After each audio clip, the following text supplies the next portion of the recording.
ఇదే ప్రభావితం చేయటం అంటే. ఇల్లాలు చదువు ఇంటికి వెలుగు. విన్నారు ఎప్పుడన్నా మీరు? విన్నారా లేదా? ఇల్లాలి చదువు ఇంటికి వెలుగు. ఇంటిని చూసి ఇల్లాలను చూడు. విన్నారా లేదా మీరు? నేను చెప్పేది మీకు తెలిసిన విషయాలే కదా. గొప్ప గొప్ప సంగతులు మర్మాలే నేను చెప్పను. గొప్ప గొప్ప సంగతులు మర్మాలేం చెప్పను. ఇల్లాలి చదువు ఇంటికి వెలుగు. ఇల్లాలి విశ్వాసం ఇంటికి ఏమై ఉండాలి? ఆశీర్వాదమై ఉండాలి. ఇల్లాలి విశ్వాసం ఇంటికి ఆశీర్వాదం అయితే భర్త ఎక్కడుంటాడు? మందిరంలో ఉంటాడు. బిడ్డలు ఎక్కడుంటారు? మందిరంలో ఉంటారు. మరి వాళ్ళు ఎక్కడున్నారు? అంటే నా విశ్వాసం నా కుటుంబానికి ఆశీర్వాదంగా లేదు. లేదు.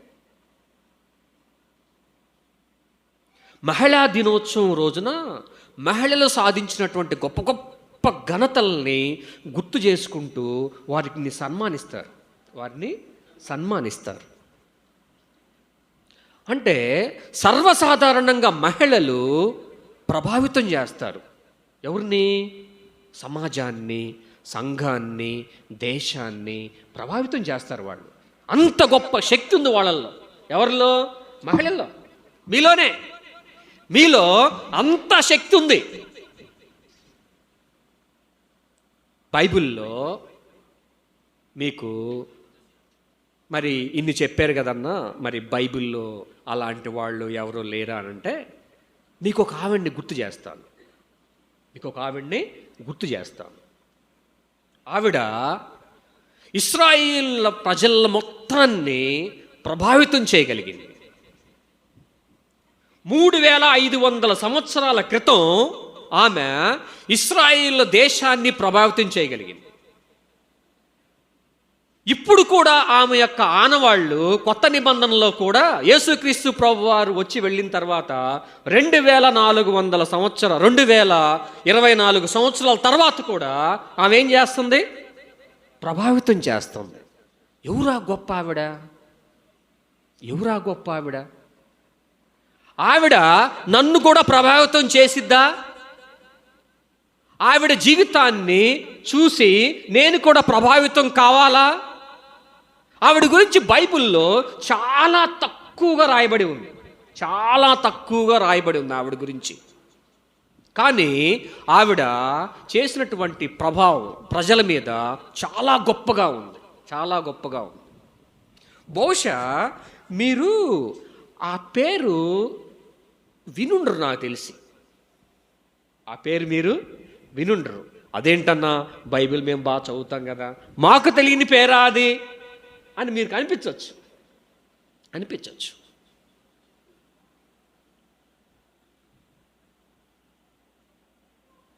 కానీ పాత నిబంధనలో ఆమె యొక్క ప్రభావం చాలా గొప్పది. ఆమెకున్న విశ్వాసం, ఆమెకున్న ధైర్యం, ఆమెకున్నటువంటి దర్శనం చాలా గొప్పవి.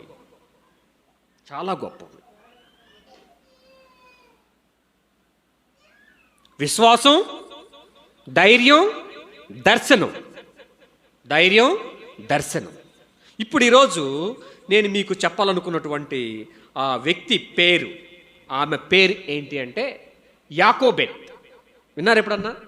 ఇదేందన్నా కొత్తగా ఉంది, ముస్లిమ్స్ పేరులాగా ఉంది, మన బైబిల్లో పేరులాగా లేదే అని మీకు అనిపించట్లేదా?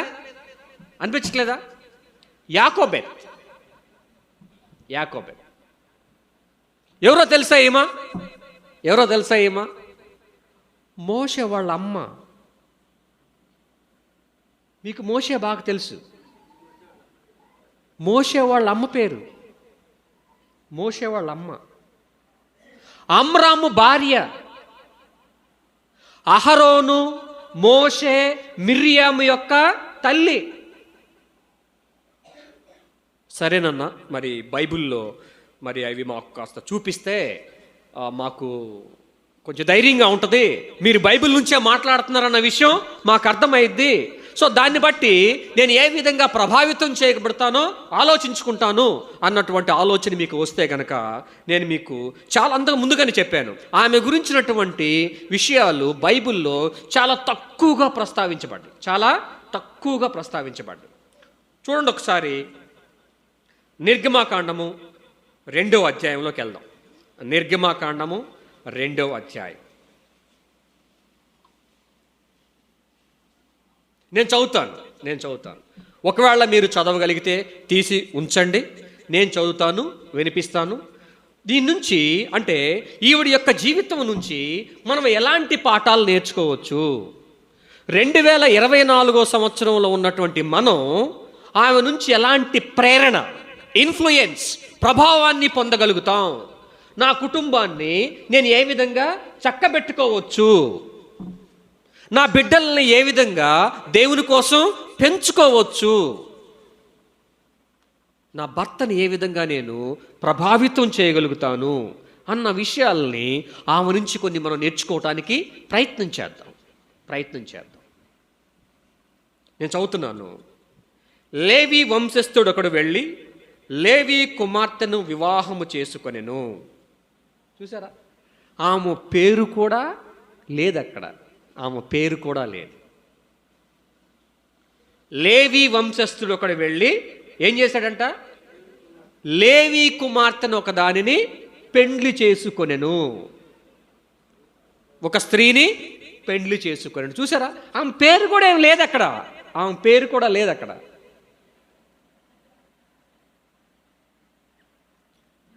నేను మీకు ఇంకొకటి వినిపిస్తాను. నిర్గమాకాండము 6వ అధ్యాయము 20వ వచనం. 6:20. అమ్రాము తన మేనత్త అయిన యాకోబెదును పెండ్లి చేసుకొనెను, ఆమె అతనికి అహరోనును మోషేను కనెను. చూసారా, పేరు వచ్చింది. లేవి వంశస్థుడు ఎవడు? అమ్రాము. ఒక స్త్రీని పెండ్లి చేసుకొనెను. ఆ స్త్రీ ఎవరు? యాకోబెదు.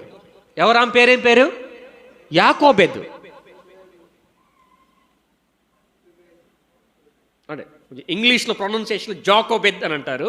సరే, తెలుగు మనం చదువుతూ ఉన్నప్పుడు అది పేరు కాబట్టి మనకు ఆ విధంగా యాజ్ ఇట్ ఈజీగా మనం చదివినట్లయితే 6:20లో యాకోబేదు, జాకోబెద్ అని అంటారు ఇంగ్లీష్లో. ఈ మధ్య పేర్లు పెట్టుకోవడం చాలా స్టైల్ అయిపోయింది కదా, అవునా? జాకోబెద్, యాకోబేదు. మమ్మాయి పేరు అబీజా. తెలుగులో ఏముంటుంది తెలుసా? అబియా అని ఉంటుంది తెలుగులో. మమ్మాయి డాక్టర్ చదువుతుంది, ప్రభువుని నమ్ముకుంది,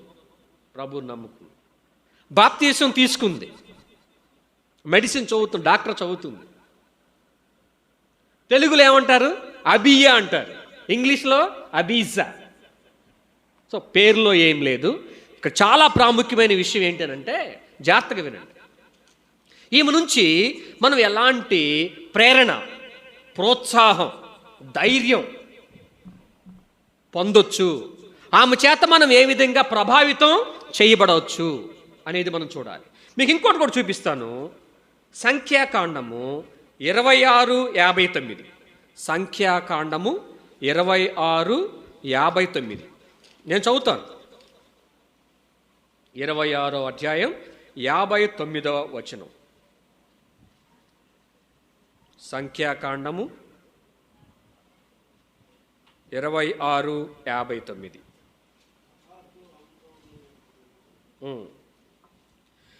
కహాతు అమ్రామును కనెను, అమ్రాము భార్య పేరు యాకోబేదు, ఆమె లేవి కుమార్తె, ఐగుప్తులో ఆమె లేవీకి పుట్టెను, ఆమె అమ్రాము వలన అహరోనును మోషేను వీరి సహోదరి యగు మిర్యామును కనెను.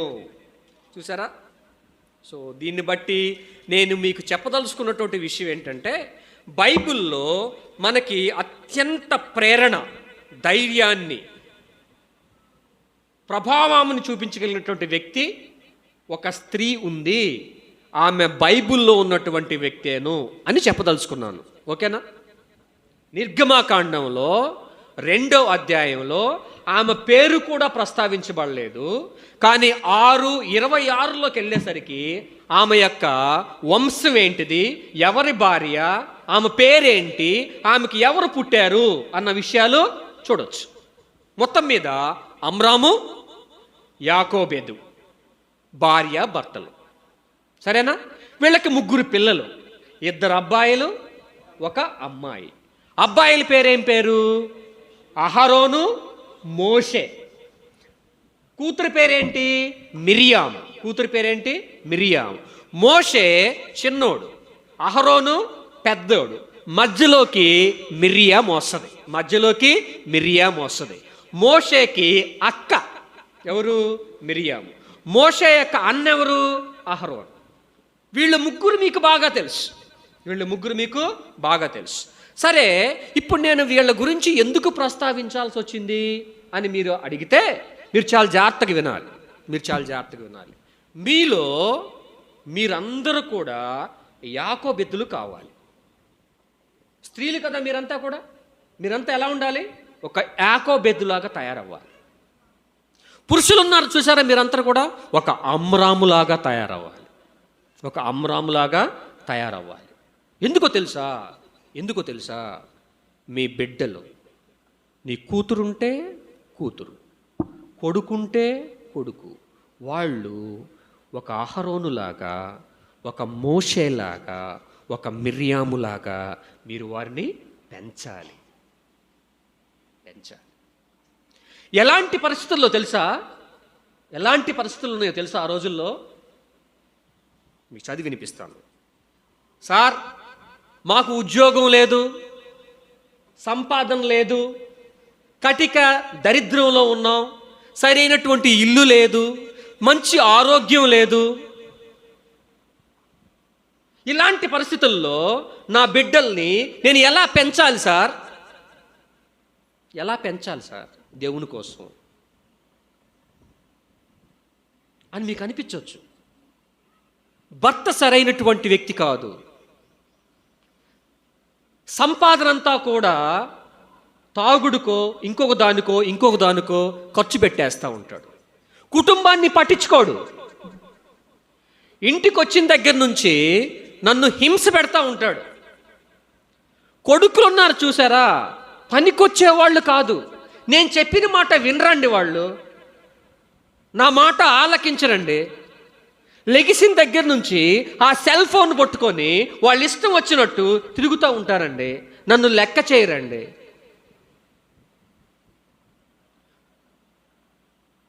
సరైనటువంటి ఇల్లు లేదండి, రోగగ్రస్తులైనటువంటి ఇంట్లో అత్త ఉందండి, సేవ చేయాల్సి వస్తుందండి.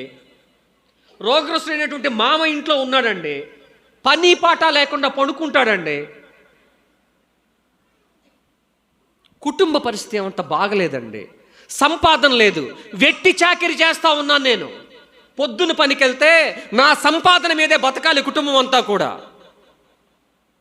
మీకేం తెలుసండి? మీరు ఉద్యోగం చేసుకుంటున్నారు, సంపాదిస్తున్నారు, మీరు ఏమైనా మాట్లాడతారు. నా కుటుంబం పరిస్థితి మీకు తెలుసా?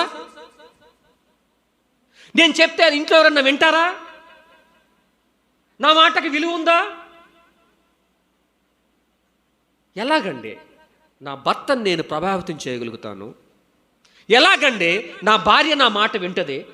ఎలాగండి నా బిడ్డలు నా మాట వింటారు? వాళ్ళని ఏ విధంగా నేను మందిరానికి తీసుకురాగలుగుతానండి? లాంటి ప్రశ్నలు మీ మైండ్ని, మీ మెదడుని తొలిచి వేస్తూ ఉండి ఉండవచ్చు.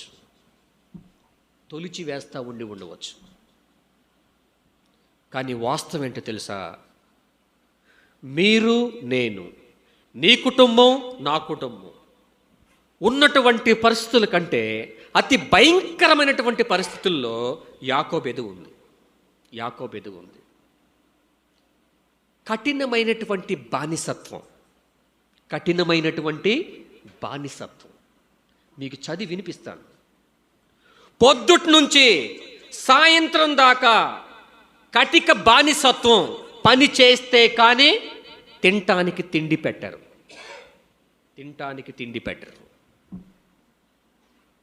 ఎలాంటి భయంకరమైన పరిస్థితి అంటే, మగపిల్లవాడు పుడితే తీసుకెళ్ళి ఎక్కడ పడేయాలి? నైలు నదిలో పడేయాలి. ఎవరితో తెలుసా అది ఆజ్ఞ? రాజు ఇచ్చాడు. ఏమనిచ్చాడు తెలుసా? వీళ్ళు ఇశ్రాయేలీయులు భయంకరంగా విస్తరిస్తున్నారు. ఐగుప్తీయుల కంటే కూడా, మనకంటే కూడా, మన జాతి కంటే కూడా వీళ్ళ జాతి వాళ్ళు విపరీతంగా విస్తరించిపోతా ఉన్నారు. అమ్మాయినైతే బతకనివ్వండి, అబ్బాయి అయితే తీసుకెళ్ళి నదిలో పడేయండి. పురుషుడు కనిపిస్తే చాలు. ఒకవేళ ఈ ఊర్లో గోనిపూడిలో ఉన్నటువంటి సంఘస్థులందరికీ కూడా ఒక ఆజ్ఞ వచ్చింది గవర్నమెంట్ నుంచి. ఏమన్నా తెలుసా? బయట చాలామంది ఉన్నారు. ఊళ్ళో వాళ్ళ మొత్తానికి వచ్చినటువంటి ఆజ్ఞ ఏంటో తెలుసా? యేసుక్రీస్తు ప్రభు వారు నమ్ముకున్నాం, వీళ్ళు విశ్వాసులు, వీళ్ళు మందిరానికి వెళ్తారు, దేవుని యొక్క రొట్టె ద్రాక్షరసంలో పాలు పందులు పొందుతారు, వీరు యేసు ప్రభు నమ్ముకున్నారు అని తెలిస్తే వీళ్ళందరిని తీసుకెళ్ళి చంపేసేయండి అని ఎవరికి వచ్చింది తెలుసా? ఊళ్ళో వాళ్ళందరికీ వచ్చింది. ఈడ కూర్చున్న వాళ్ళు మహా అయితే ఒక 70-80 మంది ఉంటారేమో. ఈ ఊర్లో జనాభా ఎంత ఉంటుందన్నా? ఎంత ఉంటుంది? ఓటర్లు ఎంతమంది? 18,100. కాదా? సరే, 2,000 మంది జనాభా ఉన్నటువంటి గోనెపూడి వాళ్ళకి వచ్చినటువంటి ఆజ్ఞ ఏంటో తెలుసా? రే, బైబిల్ పట్టుకుంటే, యేసు ప్రభువుని నమ్ముకుంటే, యేసుక్రీస్తు ప్రభు నామంలో ప్రార్థన చేస్తే మొత్తాన్ని లేపేసేయండిరా అని చెప్పేసి ఒక ఆజ్ఞ వస్తే, ఒక జీవో వస్తే వాళ్ళందరూ ఏం చేస్తున్నారు తెలుసా? ఎవడ్రా పట్టుకున్నవాడు బైబిల్ని? 2,000 మంది 80 మందిని పట్టుకోలేరా?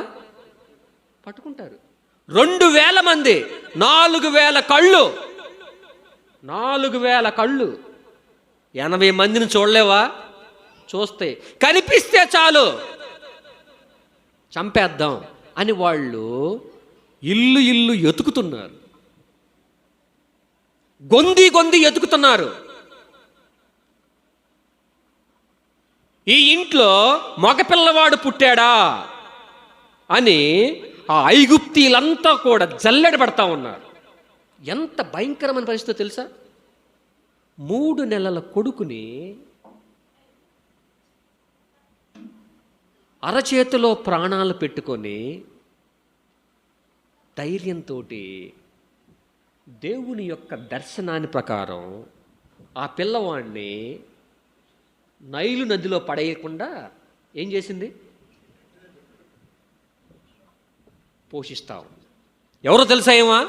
ఒక బానిస. నేను చదివి వినిపిస్తాను కొన్ని మాటలు ఎంత భయంకరంగా ఉంటాయంటే, వాళ్ళు అనుభవిస్తున్నటువంటి శ్రమలు ఎంత భయంకరంగా ఉంటాయంటే, నిర్గమాకాండంలోనే 1వ అధ్యాయంలో మనం చూస్తాం. నేను 10 నుంచి చదువుతాను. వారు విస్తరించుకుంటున్నట్లు మనము వారి ఎడల యుక్తిగా జరిగించుదము. రండి, లేని ఎడల యుద్ధము కలుగునప్పుడు కూడా మన శత్రువుతో చేరి మనకు విరోధముగా యుద్ధము చేసి ఈ దేశములో నుండి వెళ్ళిపోయేదరేమో అనెను. కాబట్టి వారి మీద పెట్టిన భారములలో వారిని శ్రమ పెట్టుటకు వెట్టి పనులు చేయించుచు అధికారులను వారి మీద నియమింపగా, వారు ఫరో కొరకు ధాన్యాదులను నిలువ చేయు పీతోము రామసేనను పట్టణములను కట్టిరి. అయినను ఐగుప్తీయులు వారిని శ్రమ పెట్టిన కొలది వారు విస్తరించి ప్రబలిరి గనుక వారు ఇశ్రాయేలుల ఎడల అసహ్యింపడిరి. ఇశ్రాయేలుల చేత ఐగుప్తులు కఠినముగా సేవ చేయించుకొనిరి.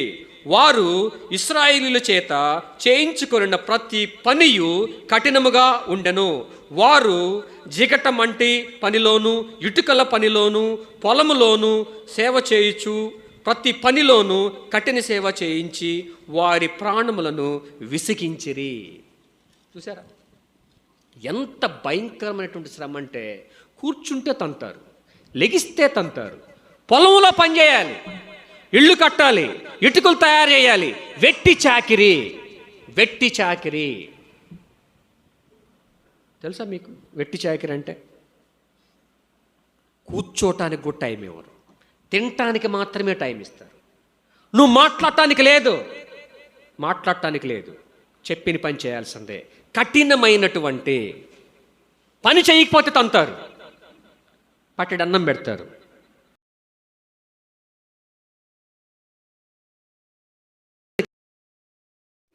బిడ్డలకి సరైన చదువు లేదు. పోని కూలన్నా కరెక్ట్గా ఇస్తారా అంటే ఇవ్వరు, పట్టెడు అన్నం పెడతారు.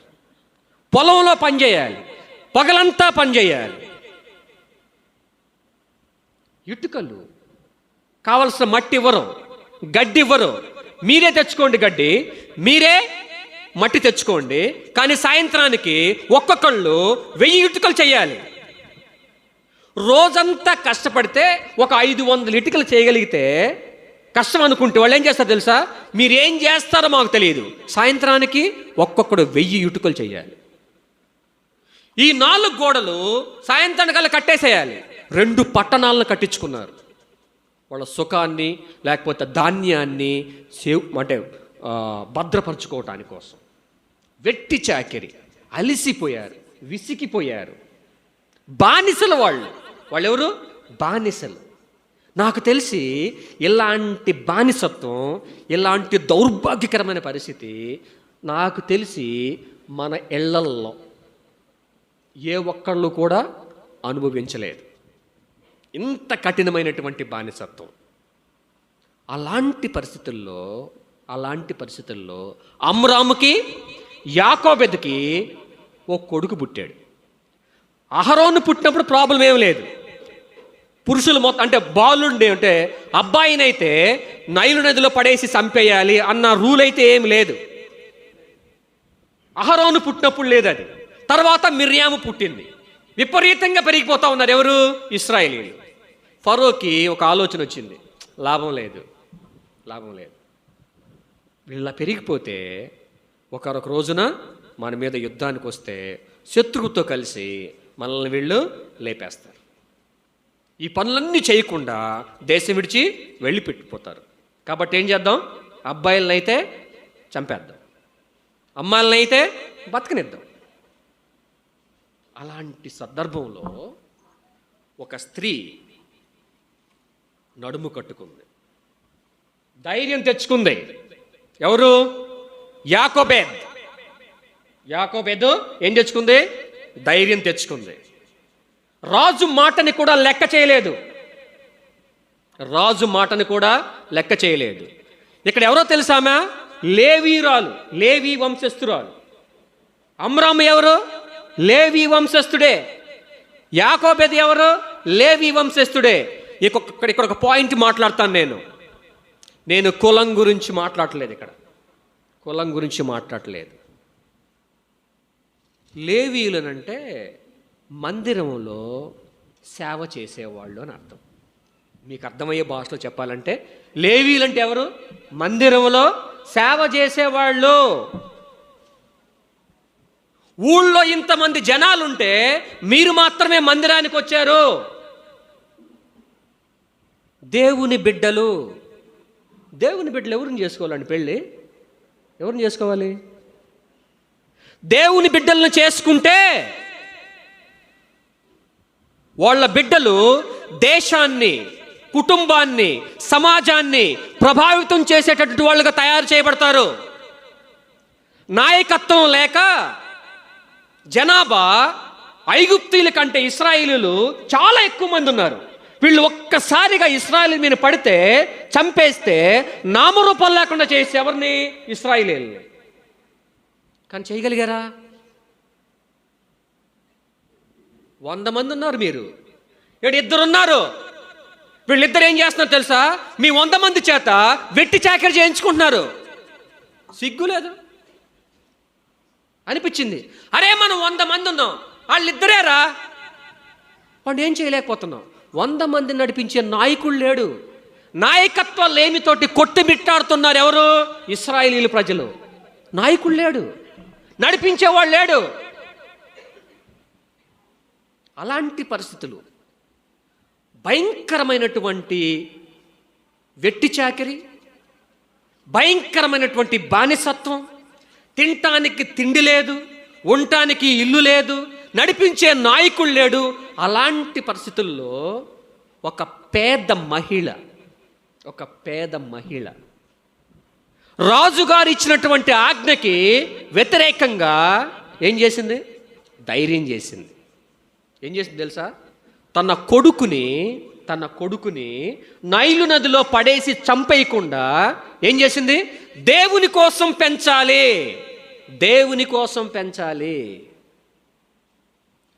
ఈవిడ రాబోయే తరానికి 20 లక్షల మంది ఇశ్రాయేలీయుల ప్రజలకి ఒక లీడర్ కావాలి. ఇది ఒక దర్శనం. ఇశ్రాయేలీయులకి సరైన నాయకుడు లేడు. వీణ్ణి దేవుని కోసం ఒక నాయకుడిగా తయారు చేయాలి. ఎంత గొప్ప విషయం తెలుసా? ఆ కుటుంబం నుంచి ఒక ప్రధాన యాజకుడు అహరోను, ఇశ్రాయేలు ప్రజలను మొత్తం నడిపించే ఒక నాయకుడు మోషే, స్త్రీల మొత్తం నడిపించే ఒక లీడరు మిర్యాము తయారయ్యింది. ఎక్కడి నుంచి తెలుసా? ఒక చిన్న కుటుంబం నుంచి, ఒక విశ్వాస కుటుంబం నుంచి సమాజాన్ని, సంఘాన్ని, దేశాన్ని ప్రభావితం చేయగలిగినటువంటి 3 నాయకులు వచ్చారు. ఎవరు త్యాగమో తెలుసా? అది యాకోబేదు యొక్క త్యాగం. యాకోబేదు తన 3 బిడ్డల్ని ప్రభావితం చేయగలిగింది. ప్రభావితం చేయగలిగింది. దేవుడు ఇశ్రాయేలీయుల ప్రజల మొత్తాన్ని నడిపించడం కోసం ఒక లీడర్ కోసం చూసినప్పుడు మోషే కనిపించాడు. వెతుకుతా ఉన్నాడు దేవుడు. వీళ్ళ మొత్తాన్ని నడిపించడం కోసం నాకు ఒక నాయకుడు కావాలి అన్నప్పుడు మోషే కనిపించాడు. తన మందిరంలో బలియాగాలు అర్పించడానికి ఒక యాజకుడు కావాలని చూసినప్పుడు అహరోను కనిపించాడు. స్త్రీలను నడిపించడం కోసం ఒక నాయకురాలు కోసం చూసినప్పుడు మిర్యాము కనిపించింది. వీళ్ళు 3 ఎవరో తెలుసా? అమ్రాముకి యాకోబెదుకు పుట్టినటువంటి 3 బిడ్డలు.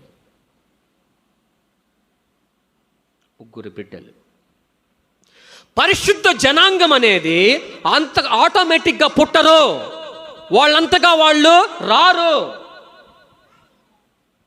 వెల చెల్లించాలి, ఖర్చు పెట్టాలి వాళ్ళ మీద.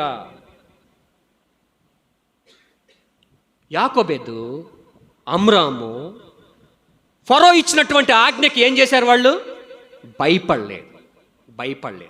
భయపడి కొడుకుని తీసుకెళ్ళి నైలు నదిలో వదిలేయలేదు. వాళ్ళు చూశారు, రేపు ఇశ్రాయేలు జనాంగాన్ని 20 లక్షల మంది జనాల్ని నడిపించడానికి కావాల్సినటువంటి లీడర్ని, ఒక నాయకుడిని మోషేలో చూశారు. వాళ్ళు దర్శనం అంటారు దాన్ని. ధైర్యం, విశ్వాసంతో ఆ రోజు ధర్మశాస్త్రం లేదు, బైబిల్ లేదు,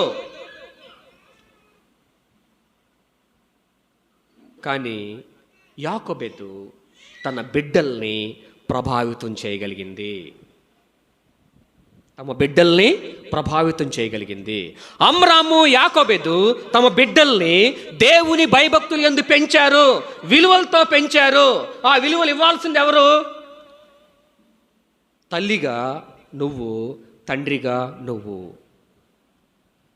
రేపు సమాజానికి, సంఘానికి అందించాల్సినటువంటి నాయకుల్ని ఎక్కడి నుంచి తీసుకొస్తాడో తెలుసా దేవుడు? నువ్వు నేర్పినటువంటి విలువలే. ఈరోజు నువ్వు మందిరంలో కూర్చొని దేవుణ్ణి ఆరాధిస్తూ ఉంటే, ఈరోజు నువ్వు భర్తగా లేకపోతే ఒక తండ్రిగా మందిరంలో కూర్చొని దేవుణ్ణి ఆరాధిస్తూ ఉంటే, బిడ్డలు ఎక్కడున్నారు?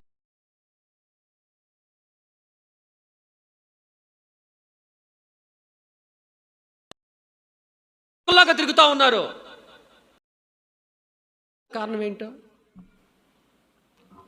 నా నుంచి నేను నా బిడ్డల్ని ప్రభావితం చేయలేకపోయాను.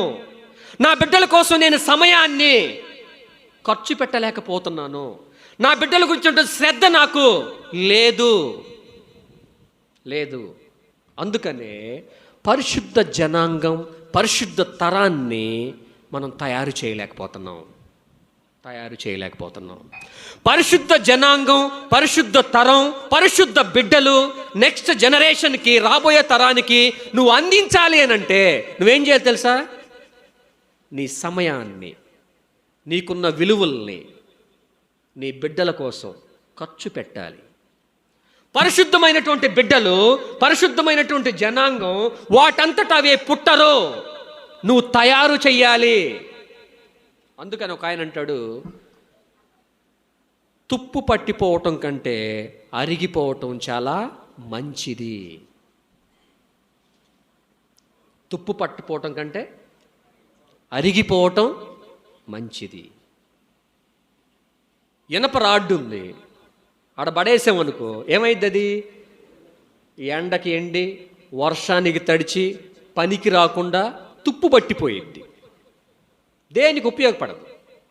అలా కాకుండా ఆ ఇనప రాడ్డును తీసుకొచ్చి బాగా కొలిమిలో పెట్టి కాల్చి సానబెట్టి ఒక గడ్డపారలాగా తయారు చేసామనుకో ఏమైద్ది? అది పనికి వస్తుంది. గడ్డపారతోటి మనం గుంటలు తీస్తూ ఉంటే ఏమైంది? గడ్డపార కూడా కొన్నాళ్ళకి అరిగిపోయిద్ది.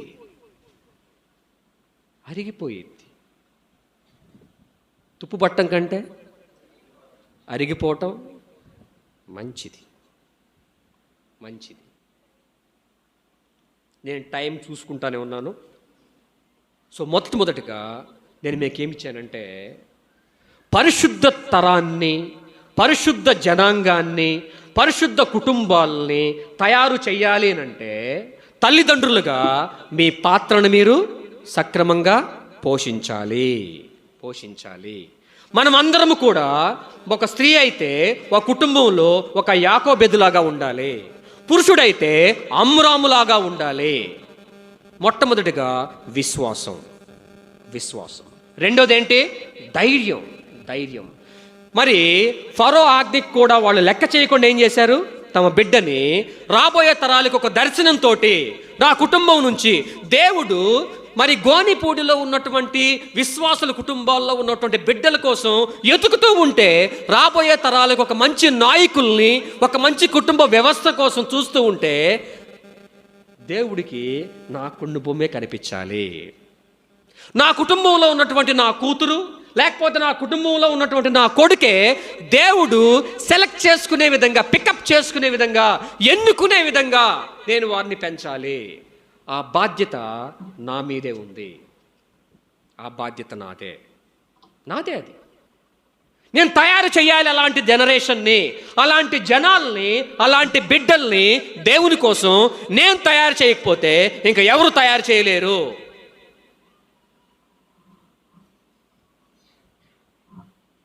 విశ్వాసం, ధైర్యం, దర్శనం మనం ఆమెలో చూస్తాం. ఎవరిలో? యాకోబెతులో. ఆమె బహుశా ఈ బైబిల్లో ఒక 3 సార్లు మాత్రమే ప్రస్తావించడం జరిగింది ఆమె గురించి. బహుశా మోషే గొప్ప నాయకుడు అయిన తర్వాత ఆమె యొక్క నాయకత్వాన్ని కూడా చూడలేకపోయింది. ఆమె కలగంది, దర్శనం ఉంది. ఈ ఇశ్రాయేలీయుల ప్రజల్ని బానిసత్వంలో నుంచి బయటికి తీసుకొచ్చేటటువంటి గొప్ప నాయకుడిగా అవుతాడు నా కొడుకు. కాబట్టి నా బిడ్డల్ని విలువలతోటి పెంచుతాను. మీరు కూడా ఏం చేయాలి తెలుసా? నేనేం చేస్తానో చెప్పి, మీరేం చెయ్యాలో చెప్పి 5 నిమిషాల్లో, వీలుంటే మ్యాక్సిమం 10 నిమిషాల్లో ప్రసంగం ముగిచ్చేస్తాను.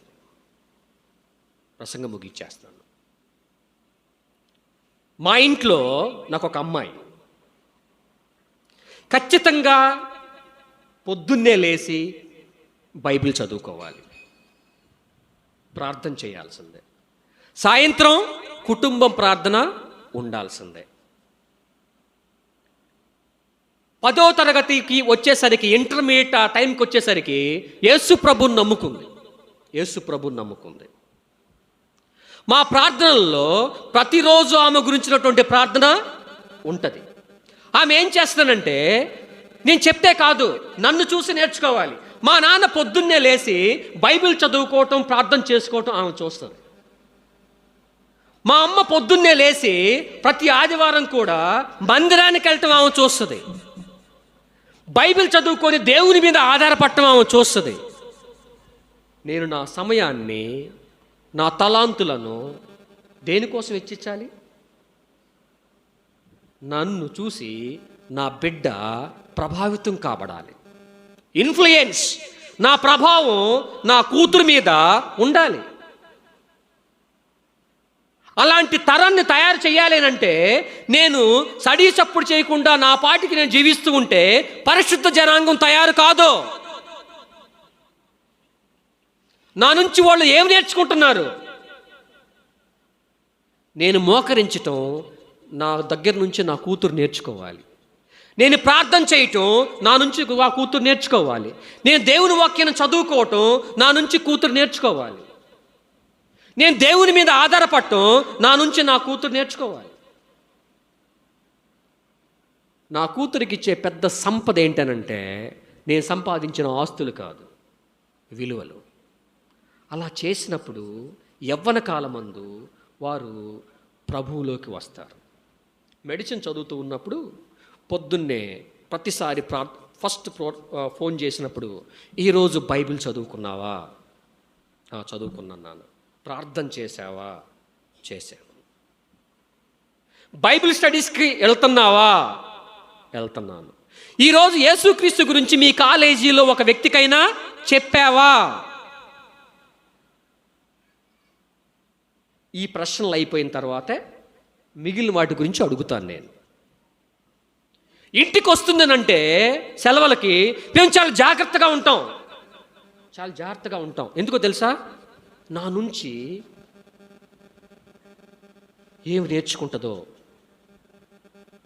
ఆమె ఉన్నటువంటి దినాలన్నీ కూడా మేము చాలా జాగ్రత్తగా ఉంటాం. మా నుంచి తప్పుడు విషయాలు నేర్చుకోకూడదు.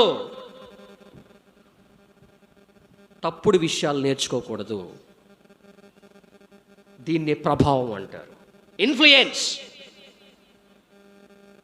ఖర్చు పెట్టడం, డబ్బులు కాదు, సమయాన్ని ఖర్చు పెట్టడం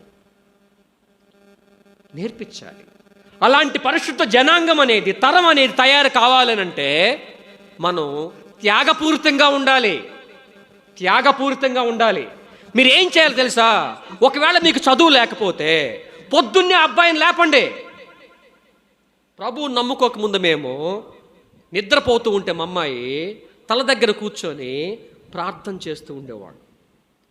పొద్దున్నే మీ బిడ్డలు నిద్రపోతూ ఉంటే వాళ్ళ దగ్గరికి వెళ్ళి కూర్చోండి, ప్రార్థన చేయండి.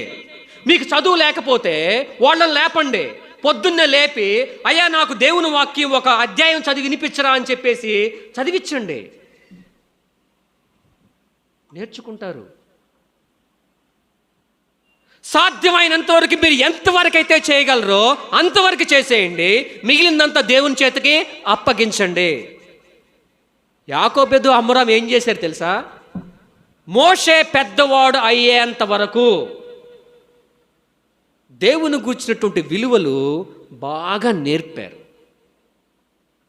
బాలుడు నడవవలసినటువంటి మార్గాన్ని వాడికి నేర్పించు. వాడు ముసలివాడైనప్పుడు త్రోవ తప్పిపోకుండా ఉంటాడు. యాకోబు ఏం చేసింది తెలుసా? 3 నెలలు. అసలు ఎంత కష్టమో తెలుసా? ఇప్పుడు ఒక ఇంట్లో బిడ్డ పుట్టిన తర్వాత దాచిపెట్టడం ఎంత కష్టమో తెలుసా? మోరోవర్ ఇంకోటి ఏంటో తెలుసా? వీళ్ళింట్లో మగ బిడ్డ పుట్టాడు అని ఆ ఇశ్రాయేలీల దేశంలో ఉన్నటువంటి ఐగుప్తీలంతా కూడా ఏం చేస్తూ ఉంటారు? ఎతుకుతూ ఉంటారు. ఎందుకని? ఒకవేళ మగబిడ్డ కనపడితే వాడిని తీసుకెళ్ళి నదిలో పడేస్తారు. 3 నెలలు కంటికి కనపడకుండా ఎంత తెలివిగా అబ్రాము, చెల్లెలు మిరియాము, అన్న అహరోను పక్కింటికి కూడా పొక్కలేదు, పక్క ఇంటికి కూడా పొక్కలేదు.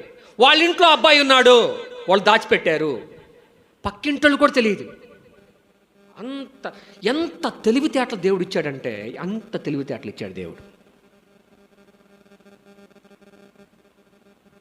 3 నెలలు కంటికి కనపడకుండా ధైర్యంతో, తెలిస్తే వాళ్ళను కూడా చంపేస్తారు అని తెలిసి కూడా ధైర్యంతో, విశ్వాసంతో, దర్శనంతో 3 నెలలు పెంచింది. ఆ తర్వాత చేతులు ఎత్తేసింది. నా వల్ల కాదు ప్రభా, ఇంకా నా వల్ల కాదు. నేను చేయగలిగింది నేను చేశా, నేను చేయగలిగిందే నేను చేశా, నువ్వు చేయగలిగింది నువ్వు చేయి, నువ్వు చేయగలిగింది నువ్వు చేయి అని ఒక బుట్టలో పెట్టి అదే నైలు నదిలో వదిలిపెట్టింది. అబ్బాయిలను తీసుకెళ్ళి ఏం చేస్తారు? నైలు నదిలో తోసేస్తారు, వాళ్ళు చచ్చిపోతారు. కానీ అదే నదిలో ఏం చేసింది? ఒక బుట్ట చుట్టి ఆ బుట్టలో ఏం చేసింది? మోషేని పండుకోబెట్టి, ఇక నా పని అయిపోయింది, నేను చెయ్యగలిగింది నేను చేశాను, నువ్వు చేయగలిగింది నువ్వు చెయ్యి, నాకు దర్శనం ఉంది, రాబోయే తరాలకి ఈయన ఒక గొప్ప నాయకుడు అవుతాడు. ఆ విశ్వాసంతో పెంచా, నేను చేయగలిగింది నేను చేశా. ధైర్యం, విశ్వాసం, దర్శనంతో ఆయన నేను పెంచాను, పోషించాను. నేను ఇప్పుడు నా వల్ల కాదు ఇక అని చెప్పేసి చేస్తే దేవుడు పని చేయటం మొదలుపెట్టాడు. దేవుడు పని చేయటం మొదలుపెట్టాడు. నీ పని నువ్వు చేసావు కదా, see I will show my work, నా పని నేను చూపిస్తానని చెప్పేసి. మరి జనరల్గా మీకు ఒక విషయం తెలుసా? రాజులు, రాజు కుమార్తెలు, రాజు కుమారులు నదిలో స్నానం చేయరు అసలు. వాళ్ళు ఏం చేస్తారు తెలుసా? ఆ అంతఃపురాల్లో వాళ్ళు స్విమ్మింగ్ పూల్స్ లాంటివి కట్టుకొని వాళ్ళు అక్కడే స్నానం చేస్తారు. అయినా మరీ దరిద్రం కాకపోతే నైలు నదిలో పిల్లల్ని పడేస్తూ ఉంటే, శవాలు తేలుతూ ఉంటే ఆ నదిలో స్నానం చేయడానికి రాజకుమార్తె వచ్చిద్ది అసలు? రాదు, రాదు. వాళ్ళు అసలు జనరల్గా స్నానం చేయరు నదుల్లో. అలాంటి మురికి కాలంలో స్నానం చేయడానికి వస్తారు. డ్రైనేజీలో ఎవరైనా స్నానం చేస్తారా? చేయరు. ఏం చేశాడు తెలుసా? దేవుడు పంపించాడు. దేవుడు పని చేయటం మొదలు పెట్టాడు. నీ పని నువ్వు చేసావు కదా, ఇప్పుడు దేవుడు పని చేయటం మొదలుపెట్టాడు. ఫరో కుమార్తె స్నానం చేయటానికి ఎక్కడికి వచ్చింది? అదే నైలు నదికి వచ్చింది. చూసారా? దేవుడు తమ బిడ్డల క్షేమం కోసమై సమస్తమును సమకూర్చి జరిగిస్తాడు అంటానికి ఇదే కారణం. వచ్చింది. మరి ఈ 3 నెలలు పెంచినప్పుడు మోషే మరి ఏడ్చాడా లేదా? చిన్నపిల్లలు కదా, చిన్నపిల్లలేగా, కామన్గా ఏడుస్తారుగా. ఏడ్చినప్పుడు పక్కింటోళ్ళకి సౌండ్ రాదా? వచ్చింది. మరి ఈ 3 నెలలు ఏడ్చాడో లేదో నాకు డౌటే. అంత బుద్ధిగా దేవుడు అతన్ని ప్రొటెక్ట్ కాపాడుకుంటూ వచ్చాడు. కానీ విషయం ఏంటంటే, ఫరో కుమార్తె బుట్టకున్నటువంటి మూత అలా తీసిన వెంటనే మనోడు మోషే ఆడవటం మొదలుపెట్టాడు. చూసారా? ఫరోకున్నటువంటి కోపం ఏంటనంటే ఎవరి మీద? ఇశ్రాయేల్ మీద. కనిపిస్తే వాళ్ళని మగపిల్లవాడైతే చంపేసేయాలి. కూతురికి ఆ కోపం ఉండదా? కూతురికి కూడా అదే కోపం ఉంటుంది. రాజు ఆజ్ఞని ఎవరు కూడా మీరటానికి లేదు. కానీ కూతురికి ఆ మోషే ఏడవటంతో దయగలిగినటువంటి హృదయం ఇచ్చాడు దేవుడు. మోషే ఏం చేశాడంట? ఏడ్చాడంట. ఒక ఆయన అంటాడు, బహుశా ఏంజెల్ ఫ్రమ్ ద హెవెన్, పరలోక రాజ్యం నుంచి ఒక దేవదూత వచ్చి మోషేని అలా గట్టిగా తొడ మీద గిల్లాడేమో. ఒక్కసారిగా ఏడ్చాడు. బుట్ట తీయటంతో, బుట్ట మీద ఉన్న మూత తీయటంతో. ఆ ఏడ్పుకి ఫరో కుమార్తెకు హృదయం అయింది, కరిగిపోయింది. చంపాలన్న ఆలోచన పక్కన పడేసి ఏం చేసింది? నా కోసం ఈ బిడ్డని పెంచమని వాళ్ళ తల్లికే అప్పచెప్పే స్థాయికి దేవుడు తీసుకొచ్చాడు. చూసారా ఎంత అద్భుతం!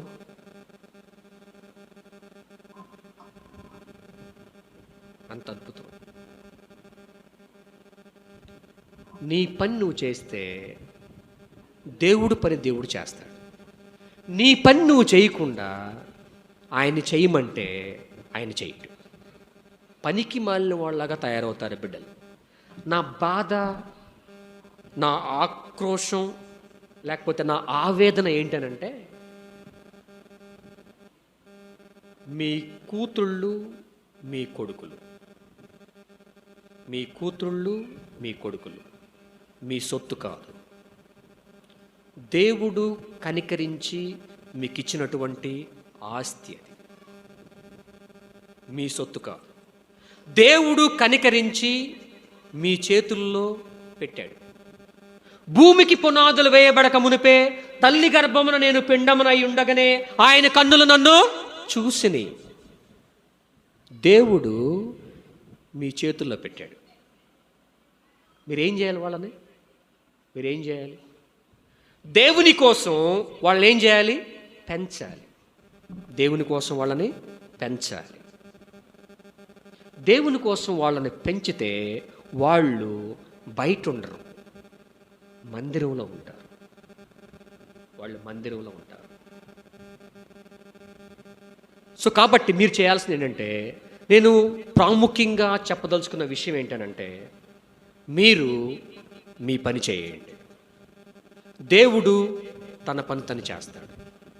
ఇశ్రాయేలీయులకి తన సొంత కుటుంబం నుంచే, ఒక్క కుటుంబం నుంచే 3 నాయకుల్ని తీసుకొచ్చినటువంటి దేవుడు నీ ఒక్క కుటుంబం నుంచే, నీ ఇంట్లో 2 పిల్లలు ఉన్నారేమో మినిమం, లేకపోతే 4 ఉన్నారేమో, 3 ఉన్నారేమో, వాళ్ళు 3 దేవుడు తన పని నిమిత్తమై వాడుకోవటానికి అర్హమైన పాత్రలుగా సెలెక్ట్ చేసుకోవాల్సి వచ్చినప్పుడు గోనెపొండు నుంచి అది నీ కుటుంబమే అయి ఉండాలి. దేవుడు ఎన్నుకోవటానికి అమ్రాము, యాకోబెద్దు యొక్క కుటుంబంలో ఉన్న 3 వ్యక్తులే కనిపించారు. 20 లక్షల మంది జనాలను నడిపించడం కోసం ఆయన సెలెక్ట్ చేసుకున్నటువంటి కుటుంబం ఏంటంటే అమ్రాము, యాకోబెద్దు కుటుంబమే. వాళ్ళ 3 బిడ్డలే. ప్రభువా, నేను కూడా నువ్వు ఎన్నుకోవటానికి అర్హమైనటువంటి బిడ్డల్ని నేను తయారు చేస్తాను ప్రభువా. నా పాత్ర ఏంటనంటే విశ్వాసంతో, ధైర్యంతో, దర్శనంతో నా బిడ్డల్ని నీకు పనికొచ్చే వాళ్ళగా తయారు చేస్తాను ప్రభువా. యాకోబెద్దు మనకొక ఇన్స్పిరేషన్. యాకోబెద్దును చూసి మనం ప్రభావితం కాబడాలి, ఇన్స్పైర్ అవ్వాలి. ఆమె జీవితాన్ని చూసినప్పుడు ఎంత కష్టపడిందో పెంచటానికి, ఎంత దరిద్రంలో ఉందో, కఠినమైన బానిసత్వంలో ఉంది, పరిస్థితులు అనుకూలంగా లేవు. నీకు కూడా అలాగనే ఉండొచ్చు. నీ ఆరోగ్యం సహకరించకపోవచ్చు, నీకు సంపాదన లేకపోవచ్చు, నీకు ఉద్యోగం లేకపోవచ్చు, నువ్వు పని చేయలేని స్థితిలో ఉండొచ్చు, సరైన ఇల్లు లేకపోవచ్చు, పనికి మాలినటువంటి అంటే బాధ్యత కలిగినటువంటి భర్త లేకపోయి ఉండొచ్చు. దేవుడు బహుమానంగా బిడ్డల్ని ఇచ్చాడు. పరిస్థితులు ఏవి కూడా అనుకూలించకపోయి ఉండొచ్చు, పరిస్థితులు అన్నీ కూడా అననుకూలంగా ఉండుండొచ్చు. నీలాంటి పరిస్థితే యాకోబెద్దుది, అమ్రాముది కూడా. నీలాంటి పరిస్థితే యాకోబెద్దు, అమ్రాము కూడా. అలాంటి దిక్కులేనటువంటి స్థితిలో కూడా వాళ్ళు ఏం చేయగలిగారు? తమ బిడ్డల్ని దేవుని కోసం పెంచగలిగారు. దేవుని కోసం పెంచగలిగారు. నీ బాధ్యత నువ్వు చేస్తే దేవుడు తన పని తను చేసుకుపోతాడు. చివరిగా మీరు చేయాల్సింది ఒకటే. నువ్వు ఒకవేళ ఆదివారం ప్రభువు యొక్క పునరుద్ధాన దినం రోజున నిన్ను నువ్వు సరి చేసుకొని యోగ్యమైన రీతిలో రొట్టెలో ద్రాక్షారసంలో చెయ్యి వేస్తే, నేను అందరి గురించి మాట్లాడలేదు, నిజంగా నిన్ను సరి చేసుకొని ప్రభు యొక్క పాత్రలో యోగ్యమైన రీతిలో నువ్వు బలలో చెయ్యి వేస్తే నువ్వు చేయాల్సింది ఒకటే, పొద్దున్నే లేకు.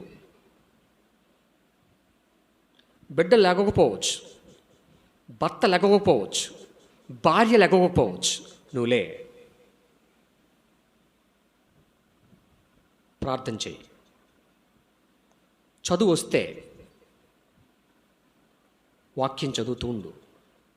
చదువు లేకపోతే చదువుకున్న బిడ్డలు ప్రతి ఇంట్లో ఉన్నారు, వాటిని లేపి, అయ్యా అమ్మ నా కోసం ఈ వాక్యాన్ని చదివి వినిపించు.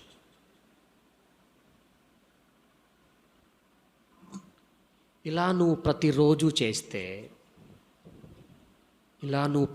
చేస్తే నిన్ను చూసి నీ బిడ్డలు ప్రభావితం చేయబడతారు. నిన్ను చూసి నీ భర్త ప్రభావితం చేయబడతాడు. నిన్ను చూసి నీ భార్య ప్రభావితం చేయబడిద్ది. ఇశ్రాయేలు పెట్టినటువంటి మొర దేవుని సన్నిధికి వెళ్ళిందంట. దేవుడు పని చేయటం మొదలుపెట్టాడు, లీడర్ని తయారు చేయటం మొదలుపెట్టాడు. నీ పని నువ్వు చేస్తే దేవుడు తన పని చేయటం మొదలు పెడతాడు. పిల్లలు పనికి మాలిన వాళ్ళుగా తయారైపోయి సెల్ ఫోన్లు చూసుకుంటూ, సినిమాలు చూసుకుంటూ, టీవీలు చూసుకుంటూ, బజార్లమ్మటి తిరుగుతూ, చదువుకొని కాలేజీకి పంపిస్తే కాలేజీకి వెళ్లకుండా యుద్ధమైనటువంటి తిరుగులు తిరుగుతూ, వాళ్ళు ఏం పని చేస్తున్నారో కూడా మీరు పట్టించుకోలేని స్థితిలో మీరుంటే, మీరు యాకోబేదు అమ్రం ఎలా అవుతారు? మీ బిడ్డల్ని, రాబోయే తరాలకి పరిశుద్ధ జనాంగాల్ని మీరు ఎలా తయారు చేస్తారు? తయారు చేయలేరు. నా పాత్ర నేను పోషించాలి, నా బిడ్డల్ని గొప్పగా చూడాలి. అందుకని తల్లిదండ్రులు బిడ్డల కోసం వెల చెల్లించాలి. వెల చెల్లించడం అంటే ఏంటన్నా? ఫీజులు కడుతున్నాం, తిండి పెడుతున్నాం, హాస్టల్కి ఒకటి డబ్బులు ఇస్తున్నాం, ఇంకేం వెల చెల్లించాలి? అవి కాదు వెల చెల్లించడం అంటే. సమయాన్ని పొద్దున్నెలే, సాయంత్రం కుటుంబాన్ని మొత్తాన్ని కూర్చోబెట్టు, కుటుంబ ప్రార్థన కలిగి ఉండు. సెల్ ఫోన్ చేతికిచ్చి వాడు ఇష్టం వచ్చి నీ చూస్తూ ఉంటే, పిలో నువ్వేం చూస్తున్నావురా? నువ్వే చూస్తూ ఉంటే ఇంక వాడేం చేస్తాడు? పొద్దున్న లెగిసిన దగ్గర నుంచి పని పాట లేకుండా, బాధ్యత లేకుండా నువ్వే సెల్ ఫోన్ తోటి ఆడుకుంటూ, గేమ్స్ ఆడుతా, పిచ్చి పనులు చేస్తూ ఉంటుంటే నిన్ను చూసి ఏమి నేర్చుకుంటాడు కొడుకు కూతురు? నువ్వేం చెప్తావు ఇంకోడికి? నువ్వు ప్రభువుని నమ్ముకొని బాప్తీసం తీసుకొని దేవుని సంఘంలో చేర్చబడి రొట్టె ద్రాక్షసం తీసుకుంటూ ఉన్నట్లయితే, నేను అందరి గురించి మాట్లాడలేదని ఇందాకే చెప్పాను, నేను నా బిడ్డల కోసం వెల చెల్లించాలి. త్యాగపూరితంగా వెల చెల్లించాలి. చెల్లించినప్పుడు మీ బిడ్డలు ఎలా ఉంటారు తెలుసా? మోషే, అహరోను, మిరియాములాగా ఉంటారు. ఒకవేళ మీకు ముగ్గురు పిల్లలుంటే, 2 కొడుకులు 1 కూతురు ఉంటే, ఒకడు గొప్ప నాయకుడు అవుతాడు. నాయకుడు అంటే ఒక మంచి ఆఫీసర్ అవుతాడు. ఒక మంచి ఆఫీసర్ అవుతాడు ఒక బిడ్డ. ఇంకో బిడ్డ మంచి దైవ సేవకుడు అవుతాడు. ఇంకొక బిడ్డ కూతురైతే స్త్రీలను నడిపించేటటువంటి గొప్ప నాయకురాలయ్యిద్ది. సంఘాన్ని, సమాజాన్ని ప్రభావితం చేయగలిగినటువంటి బిడ్డలు నీ కుటుంబం నుంచే వస్తారు. చూసాం అక్కడ మన దేవుని గ్రంథంలో, బైబిల్లో చూసాం. కేవలం అమ్రాము, యాకోబేదుల యొక్క త్యాగపూరితమైనటువంటి జీవితం, భయము లేనటువంటి, ధైర్యం కలిగినటువంటి, దర్శనం కలిగినటువంటి ఆ కుటుంబం యొక్క జీవితం నుంచి మనం ప్రభావితం చేయబడాలి. ఆ కుటుంబం మనల్ని ప్రభావితం చేయాలి. ఎస్, అవును, నేను కూడా, నా కుటుంబం కూడా అలా ఉండాలి. నా బిడ్డలు కూడా దేవుని కోసం ఆ విధంగా వెలగాలి. నా కుటుంబం నుంచే దేవుడు ఎన్నుకోవాలి. సమాజాన్ని, సంఘాన్ని ప్రభావితం చేయగలిగే బిడ్డల్ని దేవుడు ఎన్నుకోవాల్సి వచ్చినప్పుడు ఆయనకి నా కుటుంబమే కనిపించాలి. అలాగా నా బిడ్డలను నేను పెంచుతాను ప్రభువా. దానికోసం నేను ఎంత త్యాగానికైనా సరే సిద్ధమే. నిర్ణయం తీసుకుందామా ఇది నాన్న? నేను ఒక గట్టి నిర్ణయం తీసుకున్నాను ప్రభువా. నేను కూడా దేవుని యొక్క కందృష్టి లోకమన్నంతటా సంచారం చేస్తూ ఉన్నప్పుడు ఎవరి కోసం? తన కోసం జీవించేవాళ్ళు ఎవరైనా ఉన్నారా అని లోకమంతటా సంచారం చేస్తూ ఉన్నప్పుడు అది ఆయన యొక్క కందృష్టి వచ్చి ఎక్కడ ఆగాలి? నా కుటుంబం దగ్గర ఆగాలి, నా బిడ్డల దగ్గర ఆగాలి. నా బిడ్డలను చూసినప్పుడు వీళ్ళే చాలా శ్రేష్టమైనటువంటి వ్యక్తులు, వీళ్ళు ఈ విధంగా శ్రేష్టమైన వ్యక్తులు కావటానికి గల కారణం వాళ్ళ తల్లిదండ్రులు. దేవుని కందృష్టి నా కుటుంబం మీద పడాలి, నన్ను ఆయన ఎన్నుకోవాలి. ఆ రీతిగా నేను నా బిడ్డల్ని పెంచాలి. దానికోసం నేను ఎంత త్యాగానికైనా సరే సిద్ధం. నువ్వు డబ్బులు ఇవ్వటం, అడిగింది కొనిచ్చటం, ఇది కాదు త్యాగం చేయటం అంటే. దేవుని కోసం వాళ్ళని ఒక పద్ధతిగా, ఒక క్రమంలో పెంచటం అనే దానికోసం ఎంత త్యాగానికైనా సరే, అవసరమైతే దండించటానికైనా సరే, లోబడనొల్లని కఠినమైనటువంటి ఎదురాడేటటువంటి జనాంగాన్ని చూస్తూ ఉన్నాం. ఇంట్లో పిల్లలు మన మాట వింటలేదు, చెప్పిన మాట వినరు, మనకే ఎదురు చెప్తారు. మందిరానికి రమ్మంటే రారు. ఎంతసేపు ఆ టీవీలు, సెల్ ఫోన్లు, ఆటలు తప్ప వేరే ప్రపంచం లేదు వాళ్ళకి. ఎవరు చెప్తారు వాళ్ళకి? నువ్వు నేనే కదా. నువ్వు నేను చెప్పకపోతే ఇంకెవరు చెప్తారు? ప్రార్థన చేసుకుందాం. తలలు వంచండి, తలలు వంచండి.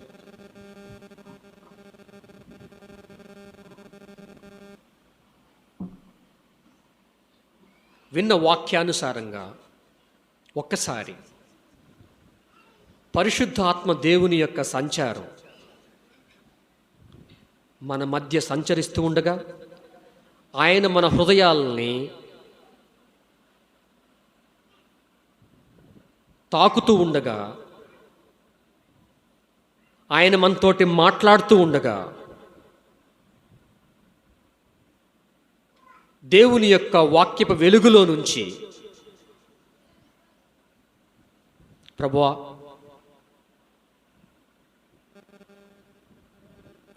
యాకోబెద్ ఒక మంచి తల్లి, అమ్రాము ఒక మంచి తండ్రి, విశ్వాసంతో, ధైర్యంతో, దర్శనంతో తమ బిడ్డల్ని నీకోసం, ఇశ్రాయేలీల ప్రజల యొక్క శ్రేయస్సు కోసం నువ్వు ఎన్నుకోవటానికి తగినటువంటి రీతిలో వాడిని పెంచినటువంటి విధంగా నేను కూడా నా బిడ్డల్ని పెంచుతాను ప్రభువా. నా బాధ్యతలను నేను సక్రమంగా నిర్వర్తిస్తాను ప్రభువా. పరిశుద్ధ జనాంగాన్ని, పరిశుద్ధ తరాన్ని తయారు చేసే క్రమంలో నా వంతు బాధ్యతను నేను నిర్వర్తిస్తాను ప్రభువా. నా బిడ్డల్ని మీరు ఎన్నుకోదగ్గ పాత్రలుగా నేను తయారు చేస్తాను ప్రభువా. వారి కోసం ఎంత త్యాగానికైనా సరే నేను సిద్ధపడతాను ప్రభువా.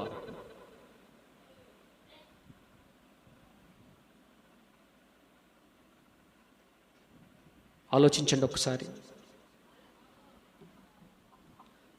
పరిశుద్ధుడైన మా తండ్రి, జీవాధిపతి,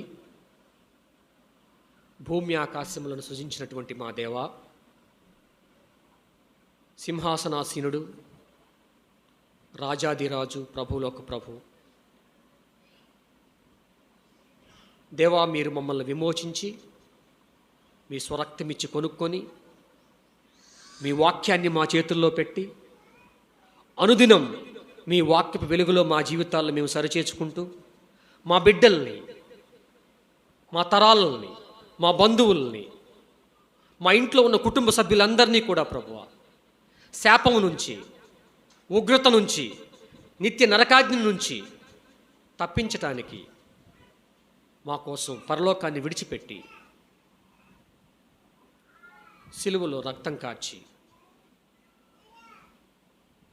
అమూల్యమైనటువంటి ఆ రక్షణను మాకు బహుమానంగా ఇచ్చారు ప్రభువా. ఆ విషయం తెలుసుకున్నటువంటి మేము మా బిడ్డల పట్ల, మా కుటుంబ సభ్యుల పట్ల భారం కలిగి వారిని మీకోసం విలువైనటువంటి వ్యక్తులుగా పెంచడానికి మాకు శక్తినివ్వండి. మా బాధ్యతలను మేము సక్రమంగా నిర్వర్తించగలిగినప్పుడు మీ వంతు పాత్రను మీరు పోషించే దేవుడుగా ఉన్నారన్న విషయాన్ని మోషే జీవితంలో మేము చూసాం. మా బిడ్డల పక్షంగా మేము ప్రార్థించినప్పుడు, మా బిడ్డల పక్షంగా మేము త్యాగపూర్తంగా జీవించినప్పుడు, మా పాత్రను మేము సక్రమంగా పోషించినప్పుడు మీరు వెంటనే మీ పాత్రను మీరు పోషించడానికి సిద్ధ మనసు కలిగినటువంటి దేవుడుగా మీరు ఉంటూ ఉన్నారు. దర్శనం కలిగి, విశ్వాసం కలిగి, ధైర్యంతో ఈ భూమి మీద మేము కొంతకాలం మాత్రమే జీవించబోతున్నామన్న విషయాన్ని జ్ఞాపకం చేసుకుంటూ మీ కొరకు విలువైనటువంటి పాత్రలుగా మేము జీవించడానికి మీరు మాకు సహాయం చేయమని, రాబోయే దినాల్లో గోనిపూడి సంఘంలో అనేక కుటుంబాల్లో యాకోబేదు, అమ్రాము లాంటి కుటుంబాలు, మోషే, అహరోను, మిరియాము లాంటి బిడ్డలు ఈ సంఘం నుంచి బయటికి రావాలని, వాళ్ళు సంఘాన్ని, సమాజాన్ని ప్రభావితం చేయాలని కోరుకుంటూ మా ప్రభు అయినటువంటి యేసుక్రీస్తు ప్రభు నామంలో ప్రార్థించి వేడుకుంటున్నాను తండ్రి, ఆమేన్.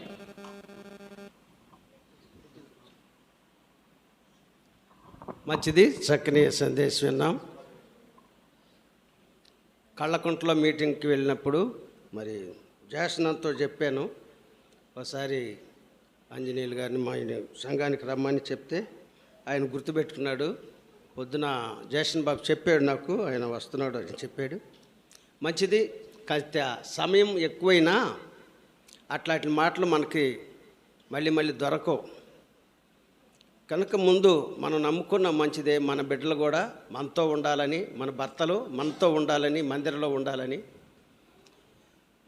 ప్రభావితం చేయాలని కుటుంబంలో మీరు ప్రార్థన చేసి వారిని కదిలిస్తూ